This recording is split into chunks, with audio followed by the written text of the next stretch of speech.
Hello everyone, I Gitanjali Kamra Raghuvanshi, Assistant Professor from the Department of Computer Applications, the Bhopal School of Social Sciences, Bhopal.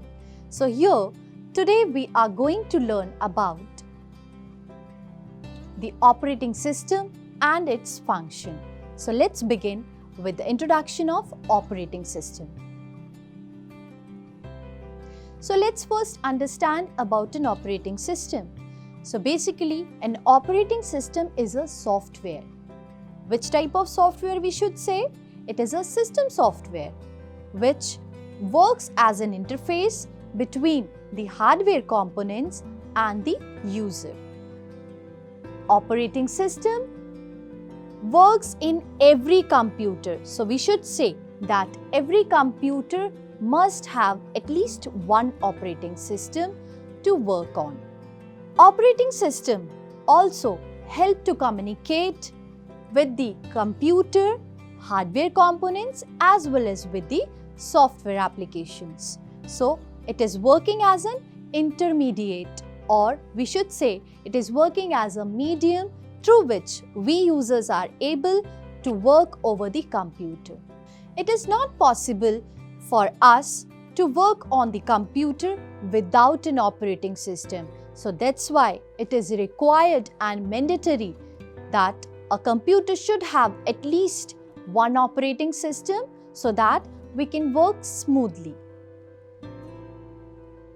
Now let's see the structure of an operating system. As I said that an operating system is an interface. It is a medium which lies between the hardware as well as the end users. So users are we who are working on the computer and its hardware component. So operating system provides the communication between the hardware and the users and also makes us able to work on the computer.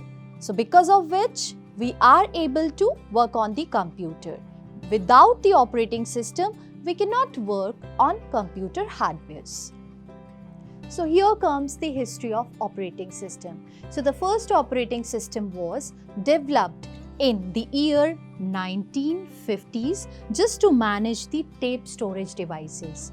Then later on, we should say the first operating system was invented in the year of 1950s in the laboratory of General Motors. This was the research laboratory where the first operating system has been implemented.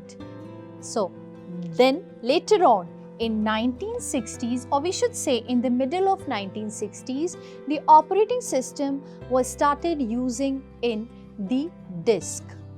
Then later on in the late 1960s, the first version of operating system came which is called as Unix operating system.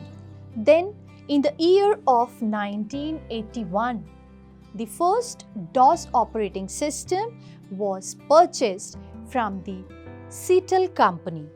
Then the present day in which we all are present, here comes the Windows operating system. As we all know that we all are aware with the different series of Windows operating system, and the latest is Windows 11.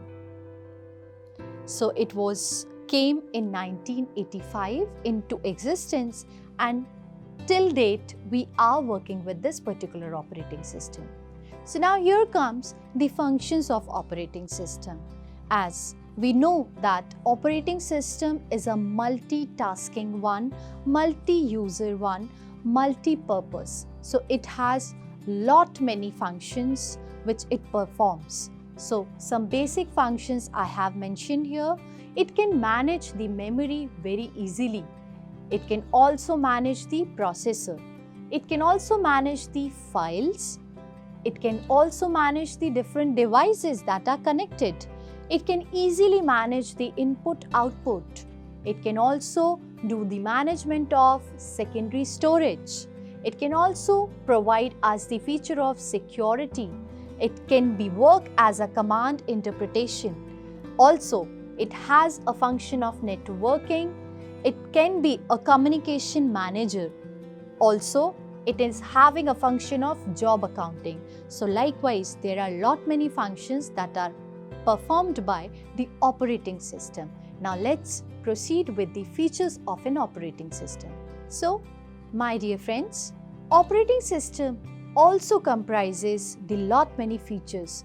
The few features I have mentioned here, they are, it can protect and also work as a supervisor mode. Means we should say operating system can work in a protected mode as well as in a supervisor mode.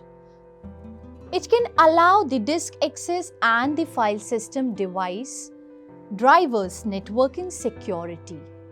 Next, it is having a resource allocation. It can also provide the information and resource protection. Operating system easily perform the memory management, especially the virtual memory management, which is being performed by the operating system as a multitasking function. Then, the operating system can easily handle the input-output operations, as well as it can perform the program execution, and it can also manipulate the file system, and the special is it can easily detect the errors and also it can handle the errors. So this is all about the features of operating system.